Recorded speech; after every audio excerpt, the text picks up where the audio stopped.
మీ అందరికీ నా హృదయపూర్వక వందనాలు. చెమ్మగలిగిన దేవుని పిల్లారా, మీ హృదయాలు వెలిగించే మాటతో ఏకోనే దేవుడి మాటలు తీసుకొని వచ్చున్నాడు కనుక మీ ఎద్దుకి మీరు నేను కలిసి ప్రభు మాటలు ధ్యానం చేసుకుందాం. ప్రభు మాటలు ధ్యానం చేసుకోబోయే ముందు రాత్రి కాలం నుంచి మిమ్మల్ని, మీ కుటుంబాన్ని, మమ్మల్ని, సంఘాన్ని ఆశీర్వదించి ఊపిరిని జీవాన్నిచ్చి ఏకోని లెగిసి ఆయన మాటలు వినగలిగే భాగ్యం ఇచ్చిన దేవునికి మన ప్రభువైన యేసుక్రీస్తు వారి నామములో శిరస్సు వంచి వందనాలు స్తుతులు తెలియజేసుకుంటూ, జమ్మగలిగిన దేవుని పిల్లారు, ఈరోజు మన ఆత్మలకు ఆహారంగా దేవుడు ఏ మాటలైతే నియమించాడో ఆ మాటలు మనం ఒకసారి ధ్యానం చేసుకోగలిగితే మత్తయి సువార్త 13వ అధ్యాయము 43వ వచనంలో ఒక మాట రాయబడింది. దేవుని పిల్లారా, దేవుని మాట ధ్యానం చేద్దాం.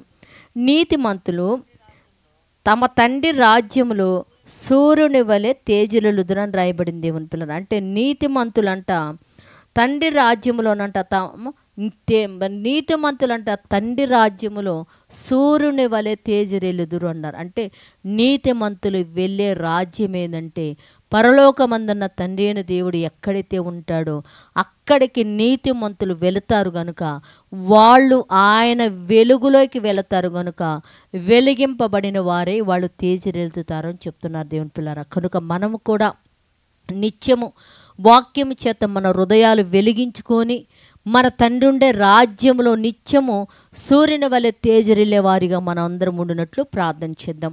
పరిశుద్ధుడా, చేయగలిగిన మా పరలోకపు తండ్రి, నాయనా నీ కృప కలిగిన రామనికి వందనాలు తండ్రి.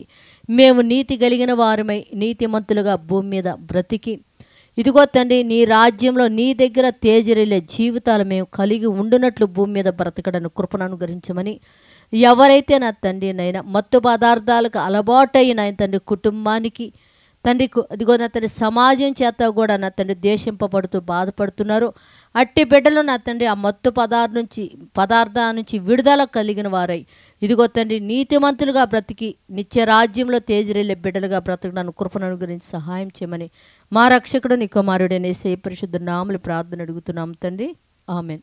మీ అందరికీ నా హృదయపూర్వక వందనములు, ధన్యవాదాలు.